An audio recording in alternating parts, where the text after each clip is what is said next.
Welcome again to the Boardroom Insights. This is our fourth in a series of 7 speakers. Our next speaker will come to us from the BNY Bank, BNY Mellon. That will be after break, so there won't be any more speakers until we get back from break. Today, we have Terrence Cavanaugh, and he's been very gracious to share his time with you, and I've got a little right up here that I don't want to do this from memory, so I'll make sure I make all the comments. I wrote this myself, so I'm going to do a good job, right? Okay, he's a native of Chicago, a 1975 graduate of Notre Dame, so he is one of you, so to speak. Terry spent more than 30 years in the insurance industry. Most of his career was spent with Chubb Corporation, a worldwide group of insurance companies headquartered in New Jersey. He worked a varied number of positions, including Chief Marketing Officer and Chief of Operations. A little over 3 years ago, he was invited to take the challenge as the head of Erie, a Fortune 500 regional insurer doing business in 11 states and the District of Columbia. He is the 8th person in the country's history to hold the position of the CEO. He's also the first CEO hired outside of the organization, and at 6'8", he's the tallest. He is married to a former SMC student, Patricia. She's a 1975 grad of St. Mary's, and they are the proud parents of 4 children. Terry is someone who loves to try things that are new, whether it's put on scuba gear for a dive or learning the ropes to become a volunteer firefighter. He's practical and knowledgeable about what it takes to be successful in business, and he is passionate about his obligation to give back to his community. Please join me in welcoming our keynote speaker, Terry Cavanaugh. Thanks, Sam. Thank you. It's great to be here. Everybody can hear me? Good. Little would I have ever thought that when I graduated from here, I'd have the honor and the privilege to be here to speak to a great group of students at an amazing business school. As Sam indicated, I am from Chicago. As I thought about it on my drive out here, this building is built on greenfield. When I was a little kid, my earliest recollection of Notre Dame was coming out here for Saturday football games and parking on a grass field here and playing football with my brothers as we tailgated before we went into the stadium to watch the Irish play and normally win. And so it's great memories here, and obviously those memories continued on. I come from a bit of a Notre Dame family. My dad was a graduate in 1932, played for Newt Rockne. My brother's graduate. My sister's a St. Mary's graduate. I have cousins, obviously, that have come here. So again, deep history with this university. And it's a great place. You know that. You've experienced it. And so it's a wonderful opportunity to begin your role as adults, to begin your role in the world, and to have the opportunity to lead. One of my first opportunities as a leader was to be captain of the Irish Guard. I'm the one on the left. Okay. As my Irish grandfather told me, I was a veritable Clydesdale back then.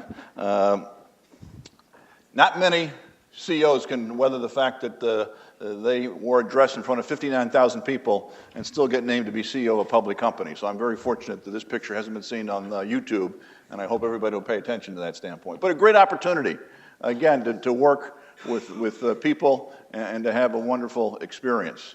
The other thing is the friendships and the relationships you build here. Again, here's another. You're still allowed to do this, aren't you?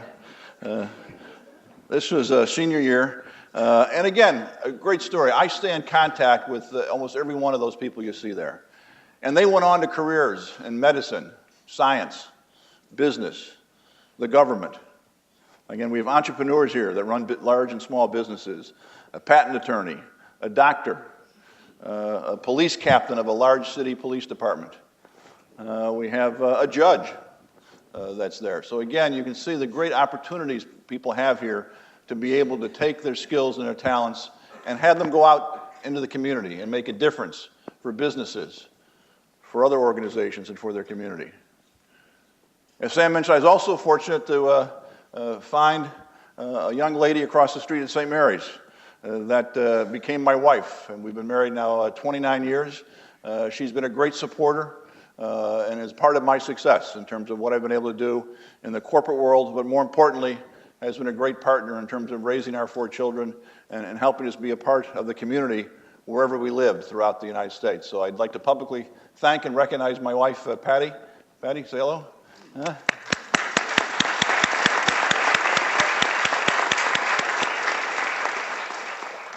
It was going to be a long ride home if I didn't do that, all right? So it's going to be Speaking of rides, I can remember the weekend when we were driving out from New Jersey as I took over the assignment to be CEO of Erie Insurance. And as we crossed the Delaware River and went into the Poconos and we're driving, I'm pumped up, as you can imagine, to have this great opportunity to run a big public company. And I've got all these ideas and thoughts, and finally I go, Patty, I said, in your wildest dreams, would you have ever thought I would have the opportunity to become the CEO of a Fortune 500 company? And that's what Erie Insurance is. Erie Insurance is a Fortune 500 company, although it is one that has sort of a low profile, not much of a brand among those other 499 companies. But it's a great opportunity and a great organization in terms of a regional property casualty insurer, selling property casualty products to individuals and corporations, as well as selling life and annuity products. So I'd like to spend a little time talking about Erie, and then also spending some time about the insurance industry and what careers and opportunities exist for bright, energetic people. I'd also like to talk, frankly, about a little bit about the perception issues that the insurance industry has as it relates to consumers and then, quite frankly, attracting talent.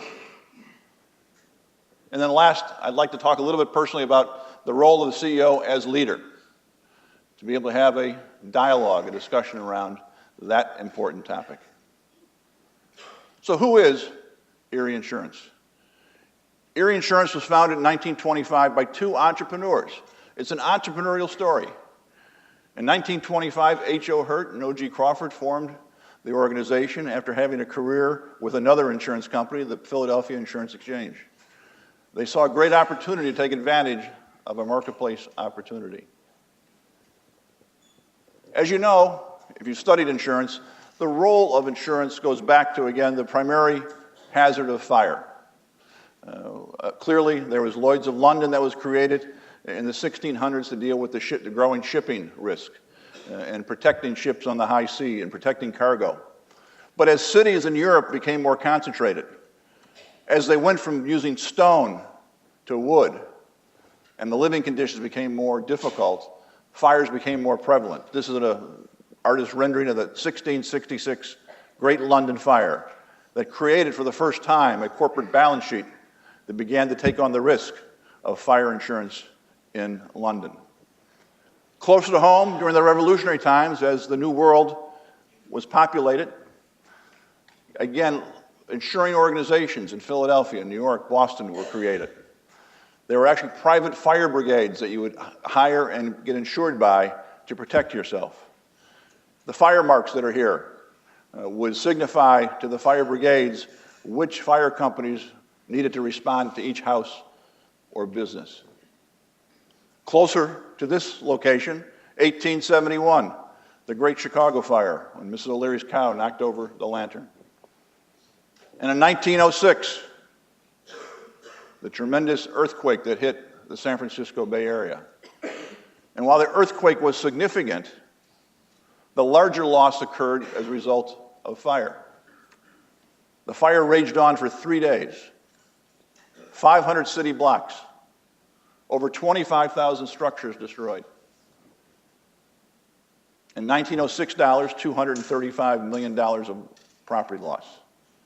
In today's dollars, close to $6 billion in that tight, concentrated area. Back in Erie, at the turn of the century, the world was changing. New things were occurring. An opportunity was being created to expand the insurance product offering. I would suggest to you what was happening then was just as revolutionary as the technology world we're in today. It created a change in consumer behavior. It was marrying a technology that was hitherto unavailable to the general public. Anybody know what that is? You have to go to another city on the lake, Detroit. the automobile, combining the combustion engine with the personal mode of transportation. People were no longer tied to their front porch, to their community, to their city. It began the great era of personal travel, and along with it, a growing risk for individuals and companies with regards to the operation of those motor vehicles. And the insurance industry responded, as did Erie Insurance. So again, the industry moved from the property coverages to auto, physical damage, and liability. A great revolutionary change to where now it is the largest insurance product needed in this country. It's a great story. Again, we took this product in 1925, along with then a homeowners product, and built a business on it. So for those 86 years, we went from $25,000 in capital that were collected by the business owners that H.O. Hurt and O.G. Crawford went to, and have built a Fortune 500 company. We now have 4,400 employees working in the 11 states and the District of Columbia. We do business through a distribution system of 2,100 independent agencies that are really an extension of our brand. They bring alive our product, our services, to those customers that we deal with. Those 2,100 agencies have 9,000 licensed representatives that are licensed to represent Erie Insurance. $4.3 billion in revenue. An amazing story over those 86 years. An entrepreneurial story. And don't forget, I think sometimes people think entrepreneurship and large businesses can't exist. All the great stories of the U.S. economy start with entrepreneurs. So careers in insurance. Great opportunities to do this. Again, there are many, many needs in our business to move forward with our business effectively. It's a diversified business platform that needs people in finance, accounting, human resources, technology. My story is not dissimilar, I think, with some stories that might be going on today. 1975 was a difficult economy.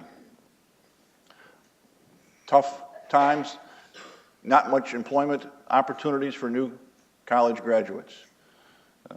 Although, again, a great placement operation here like you have today. A little lower tech than it is today. All right, it was in the administration building, and you were only allowed to have 3 interviews in any one week in order to spread out as many interviews as possible because of the dwindling interest of companies coming on campus because of the economy. You had to sleep overnight on a Sunday to wait for the doors to open up to be able to go into the office and then sign up. The pieces of paper were taped onto a counter, and you'd go to them and sign up for the interviews. So I had my 3 interviews I wanted to have that following week. Believe it or not, I was not first in line, and so one of my choices was taken by the time I got through the doors and couldn't sign up for that 3rd one. I didn't want to leave the room with only 2 interviews, so I quickly scanned the counter, and I saw an open spot, and it said, Chicago, Insurance, Chubb. 4 months later, I was in their training program in New Jersey and then deployed to Chicago after 6 months. Chubb's a great organization. At that time, 1975, it had revenue of less than $1 billion. When I left it 3 years ago, it had a revenue base of over $12 billion. It was in 4 countries in 1975. It was in over 50 when I left. The insurance industry is a growth industry. It reflects the opportunities of the economies in which they operate. I had a multitude of jobs, and it was a great opportunity to move forward. Again, I can't overemphasize the need for talented, diversified people in the insurance industry. As I talked about, it's accounting, it's finance, it's marketing and advertising, it's human resources, it's technology. Again, everything you can think about is embedded in our business. Here's an example of some of the jobs that we've filled over the last year in our organization. And you'll see some of the traditional ones, Senior Vice President of Investments, Loss Control, Claims, Chief Actuary, but others, Software Engineering, Digital Marketing Analytics Analyst, Director, Sales Planning, Reporting and Technology, senior sustainability analyst. Again, new jobs, recognizing new opportunities in our organization and, quite frankly, in the world. So again, we're a reflection of the growing diversity and the growing needs of an organization going forward. So with this great story, I sort of asked myself, what's the problem? We're also a huge industry. So you see those jobs in the individual lens, but it represents a huge market, 2.2 million jobs, $425 billion of revenue, and 1.3 trillion in invested assets that helps the economy grow. Insurance really is the grease of the economy. Nothing happens without good risk transfer or good risk mitigation. Every day, you're involved in a process that is protected by insurance. Whether it be the bus you take into the city, or the airplane that you utilize to go to a job interview, or the water that comes out of your water faucet, or the road you're on, or the food service you have here. The university requires a multitude of insurance coverages. So insurance is the grease of the world economy, all the way down to the local transaction. And that's what really attracted me to this business, in terms of, again, that it is that exciting opportunity to touch a multitude of issues, opportunities, and businesses. So again, I'm concerned that the perception of our industry hurts us. Part of the reality is it's an intangible product. You don't, and in many cases, it's a required product. So unlike a consumer good opportunity, you get excited about when you have the opportunity to buy a new vehicle, or get a flat screen TV, or buy a home. There's less direct connection to the value you see when you buy insurance. But there's real value there.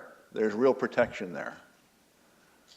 But it's an issue we have to deal with. It's a sophisticated product to be able to purchase effectively.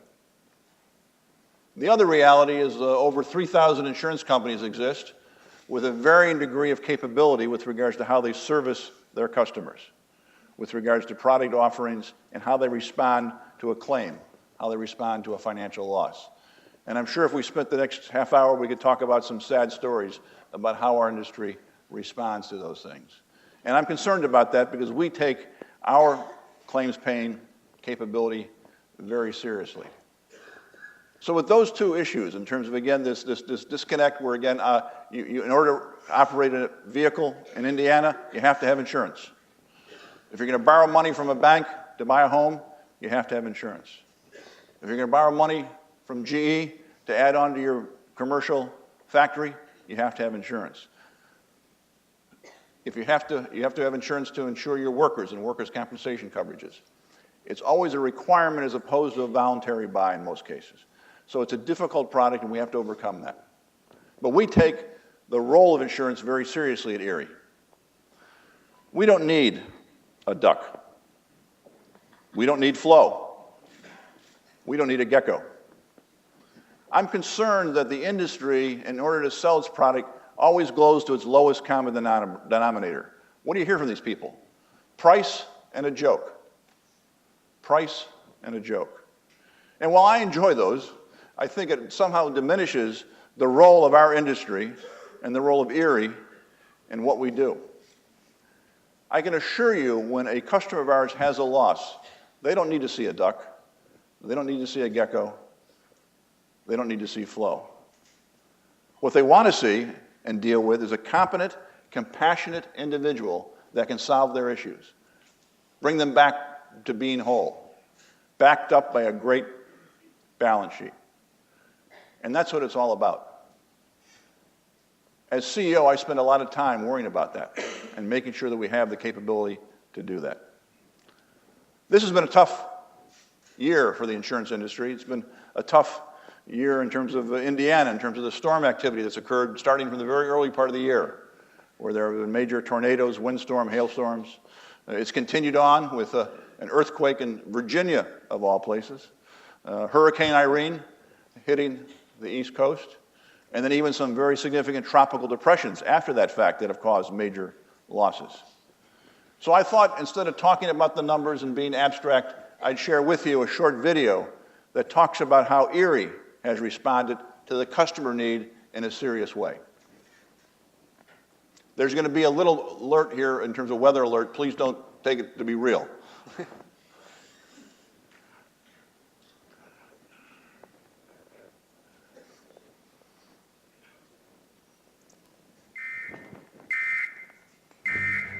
The National Weather Service has issued a tornado warning for the local viewing area. If you are in the path of this destructive tornado, take cover immediately. During the last 2 years, we've had the equivalent of 2 1-in-100-year storm events.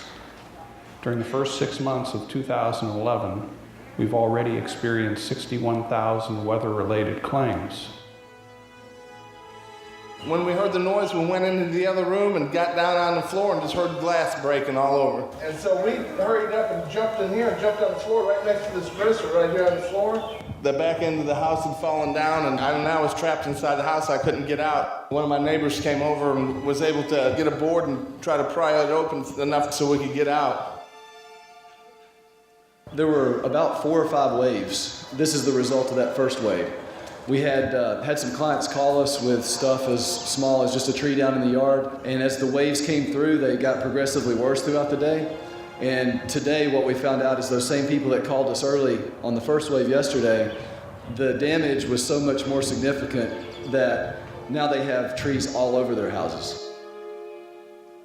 The first question I asked them is, are you okay? And as long as they're okay, then we'll move on to the other stuff. I have a job to do, but to me, personal aspect of it is just as important, if not more important, than the job that I'm here to do, because this shouldn't just be about me writing an estimate, figuring out replacement costs, that sort of thing. This is their life, their home. It's personal to me, because I hate to see somebody go through this. Hey, I live in Charlotte, North Carolina, and we've had our share of the storms this year with hailstorms and a lot of damage in the city. And we had planned to go get away from here and go to the beach for a weekend, decided to stop by my father-in-law's house in Sanford, North Carolina, which is just outside of Raleigh. We weren't out of the car more than 15 minutes when the tornado came up his driveway and took out his house, took out the cars in the driveway. Well, we had heard it was coming, so we were huddled in the hallway. The tornado came through and blew out all the windows in the house. There was a pine forest outside, and it had been taken off like a weed whacker had come through the pine forest and wiped out all the tops of all the trees. The tornado occurred on a Saturday, and so I was kind of surprised when I called the 800 number for Erie that I received anybody, and even more surprised when they transferred me to a local person in Raleigh. Her name was Kathy, and she did a fantastic job of helping me out and letting me know everything that I needed to know, because I was quite honestly a nervous wreck at that point in time. But she gave me a step-by-step procedure as to what was going to happen and how it was going to happen. And actually, she even called me back on Sunday, which was the following day, to make sure that I understood everything, because she could tell I was probably nervous. I met with Mr. Woodham and inspected his vehicle. I didn't feel like the vehicle was very safe to drive at that point due to the large amount of glass inside the vehicle. So I assisted Mr. Woodham in selecting a local repair shop. And once the vehicle was cleaned up, it was re-inspected and found that the vehicle had more damage and was in fact a total loss. So at that point, the claim was transferred to our total loss specialist. I got in contact with Mr. Woodham. I went over the total loss procedure with him in regards to what we were going to send out to him in the paperwork and the documentation. I did leave my contact information with any questions he may have later on down the road. In fact, he did give me a call back, had a few questions that we addressed at that point in time, and once he was set at ease, I went on ahead and issued the payment to him for the damages to his vehicle and advised him to call me with any other concerns he may have. That day was a normal day. We'd worked, come in, everybody gone home. I stayed here, worked in the shop till late that night. Skies looked awful strange going home. About 3 in the morning, Dad calls, tells me what's happened. And that's when I come up, and I wasn't prepared for what I saw. Both buildings were torn to pieces. My aunt's, her home was completely destroyed. We'd already found out she had passed away. A lot completely strewn with debris from other places. Most of the stuff that came off our business, I have no idea where most of it went. People's lives completely in rubble. I don't know how you describe that. I don't know if the pictures really do any justice for it. I tried to go down that morning, and it was just a bad situation. They had the interstate closed. The adjusters at the Roanoke branch and the Richmond branch had sort of taken over the claim. Mr. Davidson had several questions about how things would be coordinated with his equipment, his buildings, his business. I was able to answer those questions, contact a few people while I was on the scene. We were able to set his mind at ease. Never dealing with this, had no idea, but they explained everything to us and how what coverage would cover what and how it would help us get our office back. Anytime we've had a problem or anything at all, Erie's always gone out of the way to help us. And this is no different. They've really helped. Erie has an emergency response plan that is a living document, a flexible plan. Depending on the size of the weather event, we put together a callback center. And the purpose is to contact our policyholder, let them know we have people in the area, and also determine the severity of the loss. If it's more of a more severe nature, then we will escalate the claim to the field quicker. The adjusters in the field of our affected offices are always our first line of defense. Then depending on the size of the event, we'll bring in our first response team comprised of re-inspectors. We'll bring in adjusters from other offices to supplement it. And for the very large events, we'll bring in independent adjusters. I teach customer service, I teach sales, and the sale after the sale is extremely, extremely important. That's where referrals come from, that's where future sales come from. And so I was extremely impressed with Erie through the whole process. I would tell people that Erie will help. You never know how much till something like this happens.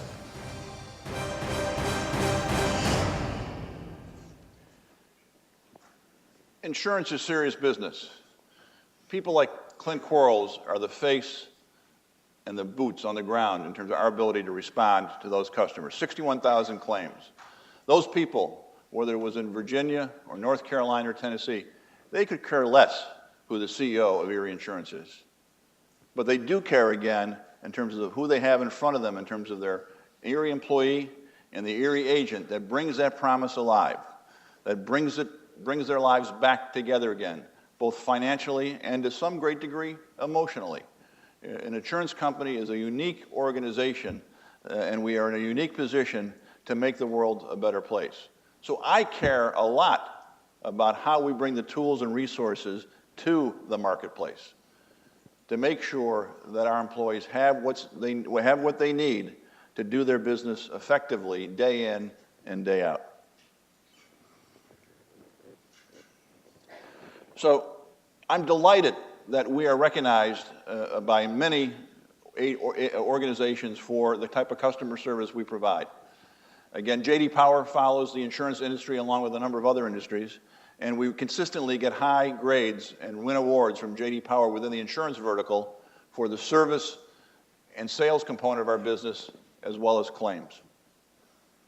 We're also just recognized to be only one of 40 companies across all the industries that they investigate, the 5% that were recognized as customer service champions, that had the attributes year in and year out that delighted customers, new customers, as well as existing customers. And I'm delighted that Erie Insurance in the insurance industry is situated in that 40, along with other great names like Mercedes-Benz and Ritz-Carlton and Zappos. And my classmate and management major, fellow management major, Dan Hesse at Sprint. I congratulate him for his company being recognized in this group. So it's a wonderful distinction that I think we should not take lightly. CEO as leader. CEO, I'm not sure when that job description was created. It certainly wasn't around when I started in the business. It's some invention of probably some fancy business school professor trying to define an organizational design need. And that's what it is. It's a job description. It doesn't talk about the individual in that role. It doesn't clarify very much the purpose behind it. And so I get less enthusiastic about the CEO title as opposed to what is the person in that role or any other role, whether it be a district sales manager we have at Erie, or a branch manager, or an marketing analyst. Again, what are they doing individually with regards to their personality and capabilities to make a difference? A CEO as leader has to recognize that change is inevitable. As we saw, Erie has changed over the 86 years it's been in business. Because why? The world has changed. This school has changed since I've been here. That's good. That's necessary. We should embrace that and recognize it and cheer it on. This school will be different 20 years from now when you come back as graduates. So change is something that we have to get comfortable with as well as manage.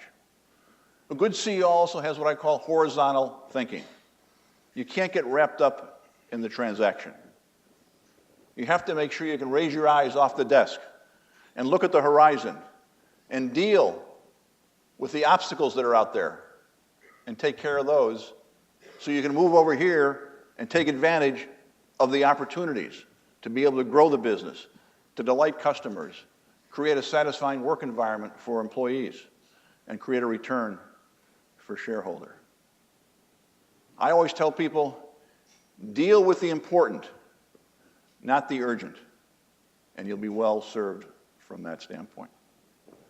Again, I think we've lost a great leader over the last couple of days in terms of Steve Jobs. Again, there are going to be people more eloquent than I that are going to talk about his great accomplishments.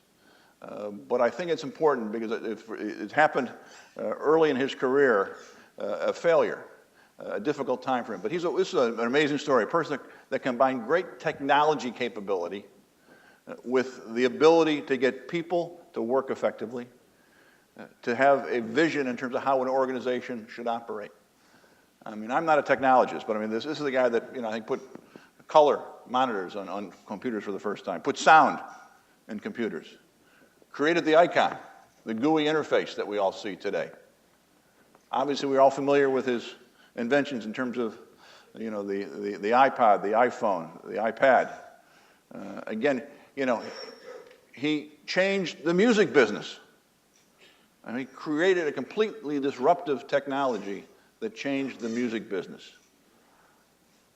Midpoint in his career, Apple was floundering. The board decided to bring in a professional CEO, Mr. Scully from PepsiCo. And over the short period of time, Scully and the board fired Steve Jobs.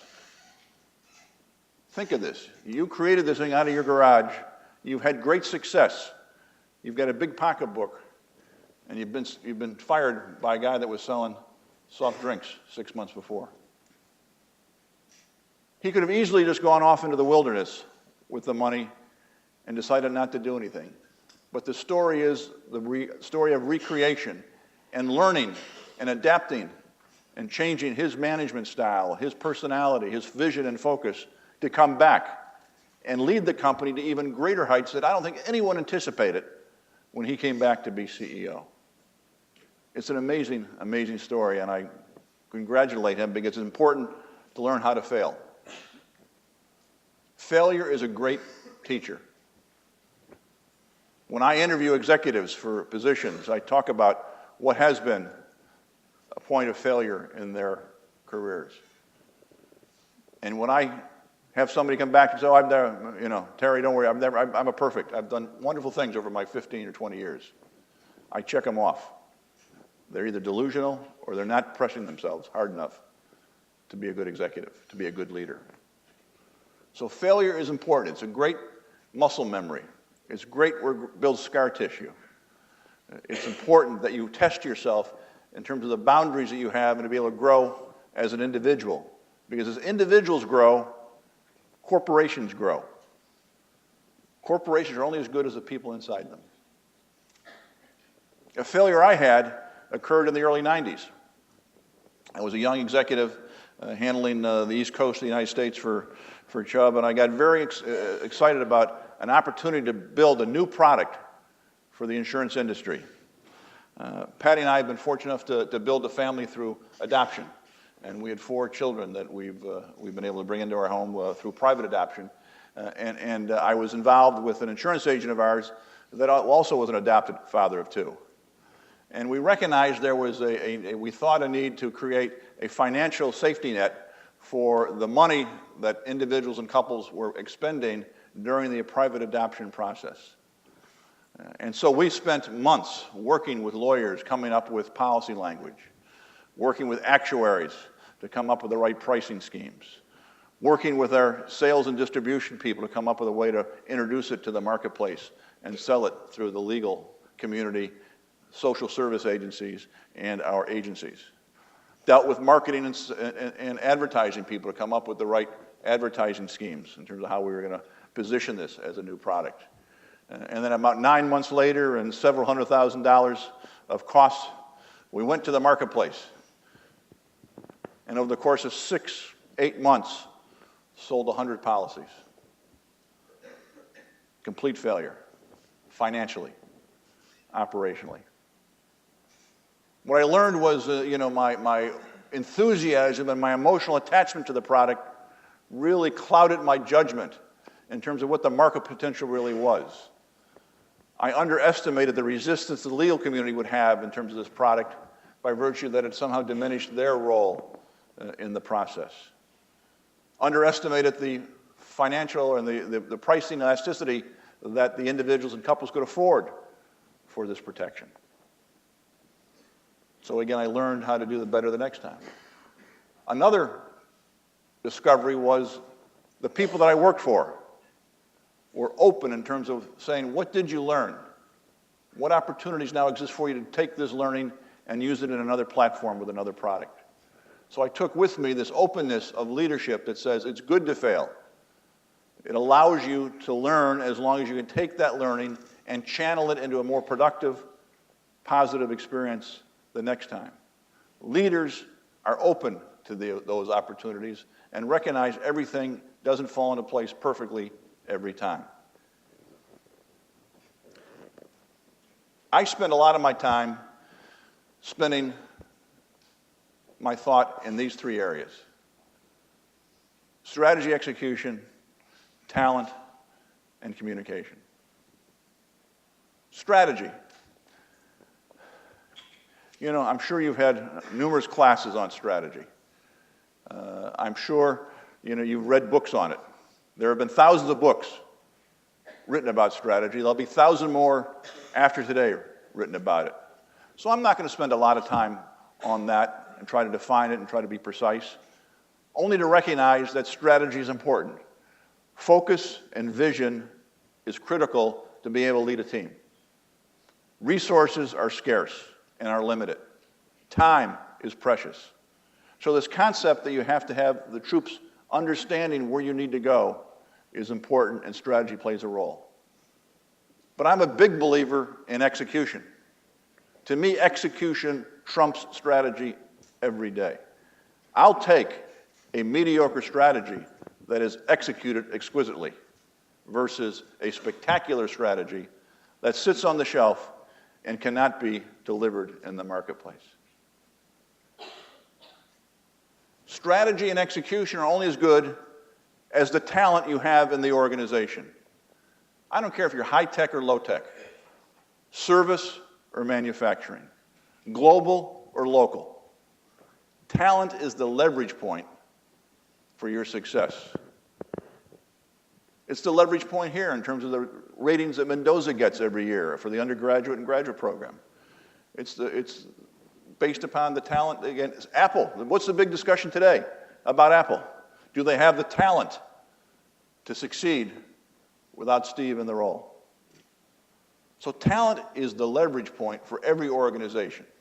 So I spend a lot of time with our team making sure that we've got and we're bringing in the right talent, that we're recruiting the people necessary, those jobs you saw up there a few moments ago. Making sure then that we have the right platform and culture to develop those people, to make them more valuable, to give them the skills to be successful today and tomorrow. To retain those people. Good organizations with great results are attractive places for our competitors to go after our people. And I'm okay with that. That's a great compliment, and that's a reality. So we have to make sure that we're creating an environment and we're giving them opportunities where they want to be re-recruited and stay with the organization. And lastly, the idea of, again, refreshing your talent. Again, being able to make sure there's talent coming into the organization to make sure you're filling the holes that are there by virtue of the needs of the consumer and to beat the competition.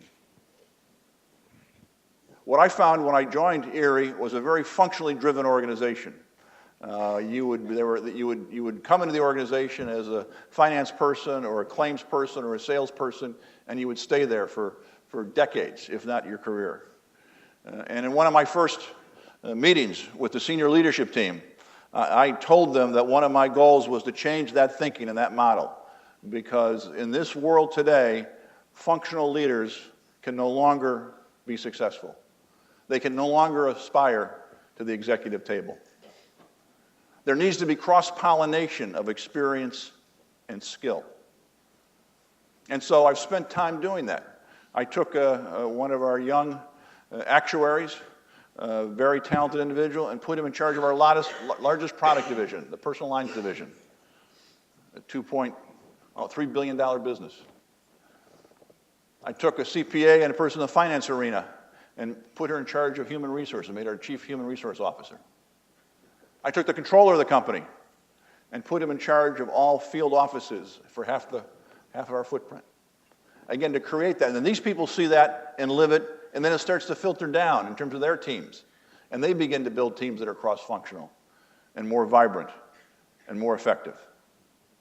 So talent is very important. Communication. Again, a CEO spends a lot of time communicating. That is one of my primary roles. If you're not a good communicator, you're going to fail. So I communicate many times to our customers, to our distribution force, our agents, the lifeblood of our business. And communication is not just all about talking. It's very much about listening.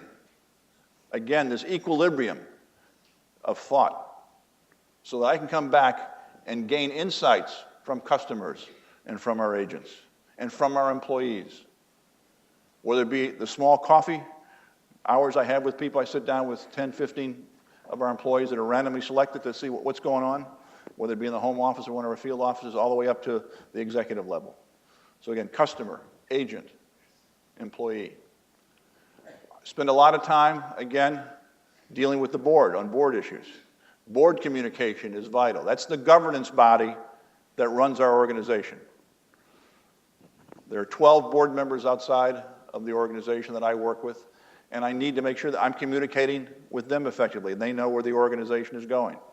I need to get from them their great insights and experiences to help me deal with the issues and opportunities I'm grappling with. So again, it's a wonderful and necessary role to be able to communicate effectively with the board that creates great governance for the organization. And I also need to spend time then with shareholders. Any number of institutional shareholders that have entrusted their money to Erie to create a return for them or their customers, whether it's a mutual fund, or whether it's a pension fund for those people that are invested in that pension fund, or a profit-sharing fund, or whatever it might be.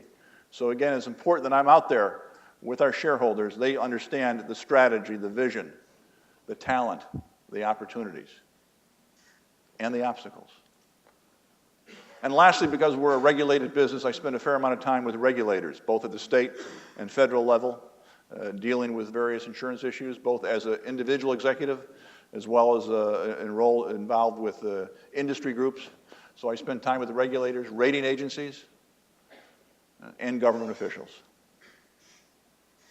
So it's all about, again, being able to communicate, being visible, but also being genuine.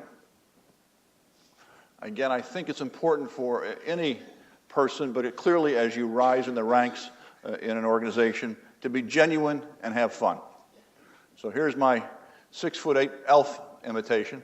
This was at a holiday party at the end of the year in our atrium. 2,000 employees are there, along with 2,000 other employees that are tied in by virtue of video conferencing equipment. And so I think it's, you got to be able to make fun of yourself, okay? You've got to be genuine. You've got to be human. You've got to make that connection with people, or else they won't follow you. And it's also about recognizing that the corporation, the individual, is not corralled, is not something alone that's on a shelf. It's part of a community. It's especially true for the insurance business. Again, you saw that video. We deal with people in very difficult times.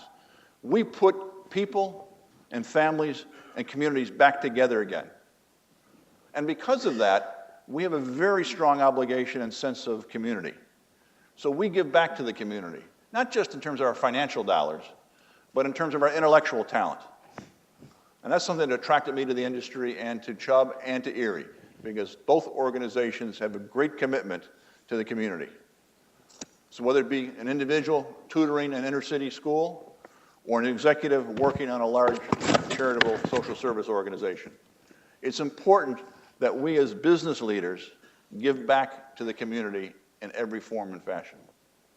And that's why I'm excited about your opportunities, your roles here. You clearly saw that, I think, when you decided to enroll at Notre Dame. It's part of the fabric, the DNA of Notre Dame, this combination of being competent in terms of skill sets, whether it be a business skill set, but more importantly, what you are inside. What are you made of? What do you take away from here that'll make the world a better place, whether you're dealing with business and a profit or nonprofit, whether you're in a small company or a large company? Where will your journey be as you leave this campus and take on the opportunities and deal with the obstacles? You'll have both. Deal with it, grow with it. Use this as a platform, a foundation of growth. Don't stop growing. You need to challenge yourself personally and corporately every decade of your life. I'm 58. As I say, I'm in the fourth quarter of my corporate career, all right? But I'm just as enthusiastic today as I was the first day I walked into 222 South Riverside in Chicago. Because I'm excited about what the future holds for me in terms of another career, another opportunity to do things in the world. And that's something you have to be a successful individual. That enthusiasm, carries on with the group of guys I went to school with here. I was, you talk about change, I was the last class, all-male class admitted to the university in 1971. I thank God for that, not because I believed in it, but it kept half the population from competing against me, so I got in here, all right? It would have been, I'm not sure I would have got in here. I'm also very thankful, I don't know, I'm going to show my age and talk about Emil T. Hoffman, and I don't know how many of you know Emil T. I was not smart enough to take his chemistry class freshman year, but I did happen to have a chance to meet him on several occasions. I Googled him the other day. He's like Prince. All you have to do is put Emil T. in Google, he comes up. It's awesome. All right? You don't need his last name. He was the dean of freshman year studies. And again, if you read the profile on Emil in the Notre Dame magazine this fall, it really captures the character of the gentleman. I was, let me say, not as focused as I needed to be my first semester freshman year here. And as dean of freshman year studies, he tried to get me back on the right path. And he gave me good advice. And quite frankly, he showed leadership and compassion by giving me another chance. And so that's the kind of character I talk about in terms of what you folks can do going forward. I forgot to tell you Patty's response to my question. You remember Route 80, going through the Poconos. I'm pumped up, CEO of a Fortune 500 company. I'm ready to kick ass and take names next Monday. All right?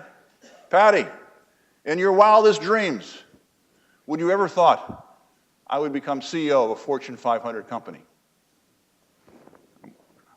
10 seconds, 15 seconds, a quarter of a mile.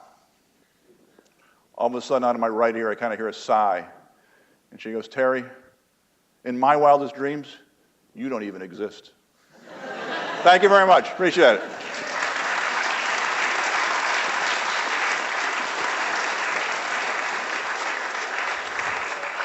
Okay, we'd like to open up. Please have a seat. We'd like to open up for some questions now. Okay, we have one over here. Could you go up to the microphone and ask the question, please? I want to stand or sit here? You, please be seated. Okay. You have your football. Oh, yeah. I get to throw you a football since you asked a question, so all right? Oh, jeez. Ready? I can catch it. This is an Erie football, seriously good insurance, all right? There we go. I'm just wondering how the economic downturn has affected the insurance industry. Sorry, what is the economic downturn meant for the business? Yes. Yeah, a number of things. You know, the insurance business makes its money two ways. One is taking in the capital of the risk and being able to invest that before it goes out as a lost dollar or an expense dollar. Okay, and that's a large component of our business. And the other is being able to be a good underwriter to make money on the actual risk transfer, to have more money after you pay the losses as a result of the premium. Clearly, the investment marketplace has been pretty dismal, and so our return on our invested assets has shrunk every year. And it's compounding itself because you could, you know, again, you saw $1.3 trillion of invested assets. The majority of those are in debt instruments issued by government organizations. So if we bought a bond from the state of Indiana, or we bought a bond that when you built the addition onto the stadium, that would have been 10, 15 years ago, the coupon on that may have been 8%. So we were getting 8% on that money, okay? That matures. We then get that money back, and now we have to invest it in, we get 2%. So there's a diminishment of return on our invested assets is one thing that the economy is creating. The other piece is that the insurance industry is a microcosm of the larger economy. So if the economy is not growing, it's difficult for us to create revenue. If companies aren't building new factories, if new homes aren't being built, if people aren't buying new automobiles, there aren't insurable transactions for us to be able to grow our unit count or our exposure. So that's been another difficult issue that we've struggled with the economy and not having it grow to be able to grow the revenue. Another question over here. Oh, there, good catch. All right. Good job. Out of curiosity, do you see a correlation between people being more concerned about the strong storms that have happened recently in comparison to, more specifically to homeowners insurance and like disasters? Have you seen a correlation with people being more concerned about these recent large amount of strong storms in comparison to the past? Concerned about the more storms right now. People just emotionally being concerned about more storms? Like, are more people like upping their coverage due to the recent weather? I guess two things are occurring. Because of the economic issue, some people are reprofiling their purchasing where they'll actually increase deductibles. So they say, I'm willing to bear a larger deductible to reduce the cost of my insurance, and they also then may up the ultimate cost. I do get concerned because that's a great example. I think that's why we're a big believer in having independent agents I call it real people in real places giving you good advice. I am concerned that with the growing advent of buying online, this relates more to personal lines, our people are not getting the right coverage.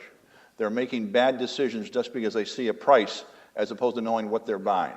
A great example would be replacement cost coverage for homeowners. A lot of people think if their home is destroyed, they're going to get it built the way it was and get totally compensated for it. Most contracts don't have that. And so there is that issue there where I think people are more often than not making decisions to save money at the transaction as opposed to thinking about protection. There is a growing phenomenon, though, in terms of, I'll call it the coastal communities, where there's a big debate in terms of allowing people to build, within the first mile of coast, because that is becoming a bigger and bigger issue. If you look at the demographics of the population base in the United States today versus 50 years ago, it's very scary in terms of the amount of exposure that sits within 25 miles of our coast. And that's a growing issue we have to deal with. Thanks. Maybe we got another question out there? I'd like to ask you, where is Erie going next? Is it going to expand regionally? I noticed that Kentucky is not in your group of states, or is international the next market for you? Yeah. International is not. Again, obviously, you look at that footprint, we have lots of opportunities within North America currently. I can't get too much into it because we're a public company, but I will say they're a great opportunity for us to grow geographically, but we're also looking to grow from a product offering standpoint. I think one of the things I've seen in my career is a growing demand for new insurance products. I mean, you just think about how the world has changed. When I started, and came off the campus here, there was no such thing as environmental insurance.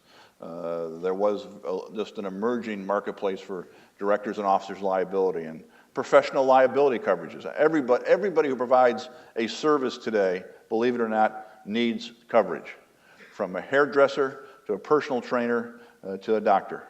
And that wasn't the way 20 years ago. That people are getting sued all the time for both appropriate and inappropriate actions. And so that's a reality. Then the whole world of green environment, and so there are lots of opportunities to respond to a different economy. Cybersecurity, the whole issue of again identity theft coverage for individuals. And so I think you'll see us begin to offer a larger portfolio of products, both for personal and commercial customers, and begin to expand our geographic footprint in North America. Next question. Due to the recent Sam doesn't get one. due to the recent uptick in disasters, are there places where your company is less likely to provide residential, or has it changed in your Yeah.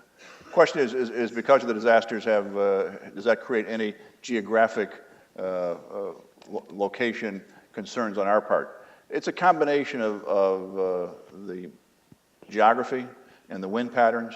Another part of it is regulation. We're a state-regulated business, so in every state that we operate, there are different rules and guidelines for any number of issues, of which one would be how you respond to catastrophic loss. So yes, there are things. So if you look at our footprint, I'm not anxious to go to Florida. Okay, Florida is a difficult marketplace. It's a saturated marketplace. There's a state-run, the largest insurance company in Florida for homeowners is a state-run enterprise that, in my humble opinion, is not well financed.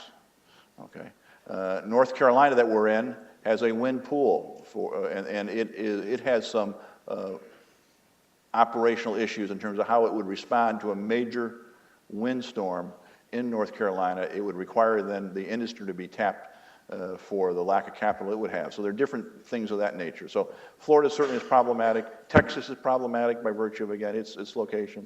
California is problematic, again, based upon both regulation and earthquake concerns and fire concerns. So I guess that's another thing that's changed over the 35 years I've been in the business. We're much better at modeling and understanding what we think is the risk associated with being in a geography. We're much better knowing what our exposure is. We now can hit a button and see what our exposure is in this zip code, in this county, what type of structure it is. Is it an apartment risk? Is it a home risk? Is it a retail store? Is it a metal bending shop? So again, that type of information has been key to our being able to manage our balance sheet.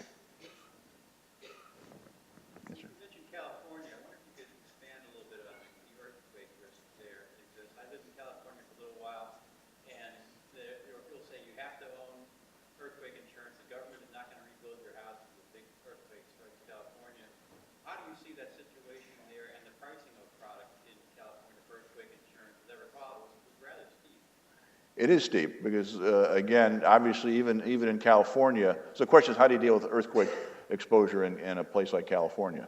Now, I've been out of that California marketplace for a number of years, so I may not have the most current information, but there was the California Earthquake Authority that was created by the state government to respond to a monoline coverage from that. But there's the dilemma is that only though, in the world of insurance, you need to have law of large numbers and some homogeneity of risk, and yet only those people that feel that they're on the earthquake fault will buy the earthquake coverage. So if you're up, on the Oregon border, you won't buy it.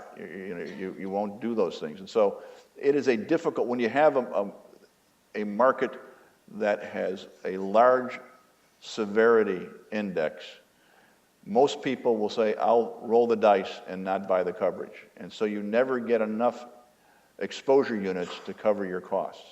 So that is a concern. Now, again, the nice thing is that the insurance business is a global business now. So the earthquake coverage in California is now spread out among hundreds of insurance companies around the world. So the other issue how you deal with this is you insure it, and then you farm it off to another reinsurer. And then you take part of their risk of earthquake coverage in Japan. And you take another person's risk of windstorm in Europe. So you try to then create weather events that you cover that are not connected. And so therefore you then run the risk of having enough revenue come in to be able to manage that exposure if and when an event occurs. But earthquake coverage is just like, I think windstorms are more problematic concern because everybody is subject to windstorm around the coast. Every state has a different solution, and now the federal government wants to get involved. And everybody believes they have the right to build a house 2 inches from the water. And at some point, we've got to recognize that it's just not prudent to do that. And that we cannot have, whether it be a $100,000 shack or a $10 million home in the Hamptons, be protected by the state or federal government. Right in center. Out of curiosity, Erie Insurance itself, what proportion of your revenues come from personal property insurance versus what portion come from professional or business? Okay.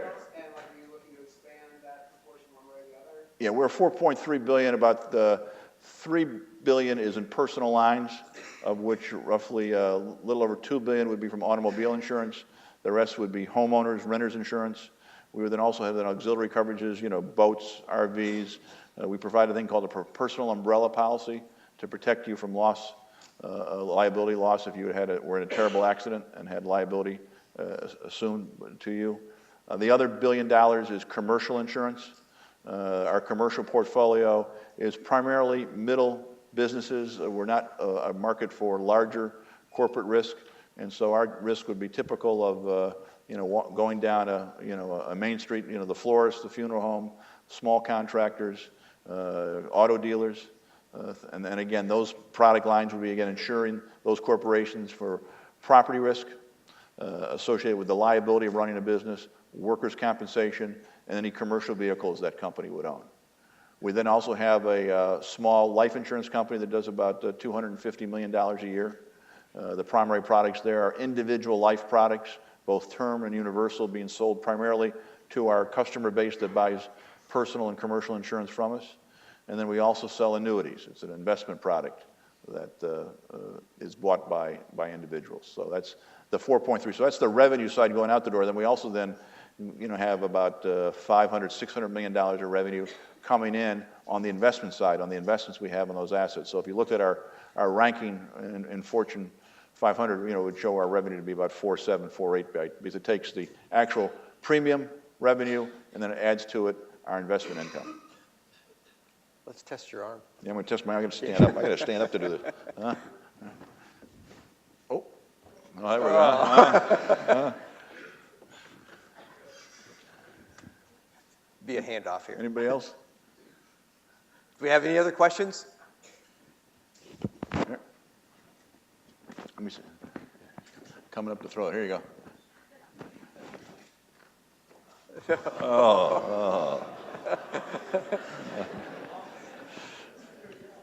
Being a publicly traded company, how have your investors, especially your stock price, reacted during bad storm years like this?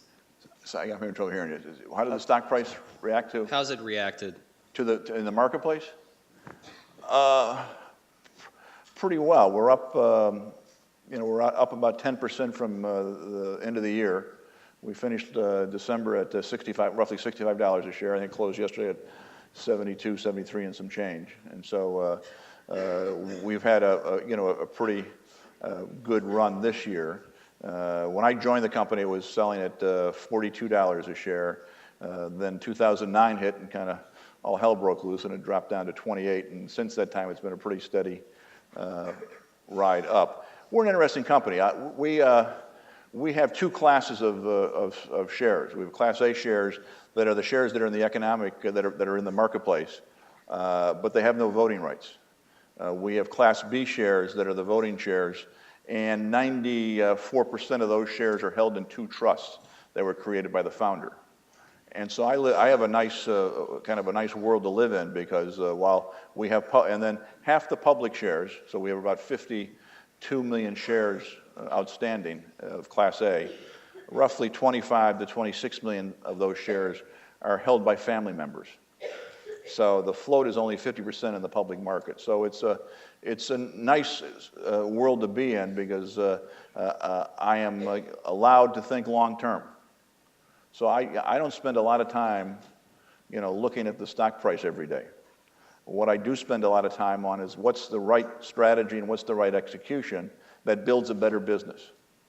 So I worry more about, do we have the right agencies in place, and are we given the right tools? I look more at market share. So if we're growing our market share for our products, which we have been over the last 3 years, that means customers want to buy our product. That means I'm taking away customers from other insurance companies, and to me, that's a proxy then that'll play out to a stock price down the road that'll be appropriate. Thanks, sir. Yeah, thank you. Are there any other questions? Before we let you go, Terry would like to give you a small gift here. Hope it's not too small. I won't be able to. Actually, we planned this out well in advance, and we bought you a very warm fleece, which we may not need this weekend. So, all right. But it's sometime. I can assure you I'll need it in Erie. In Erie, it'll come in very handy. Great. Thank you very much. Thank you very much. Thank you.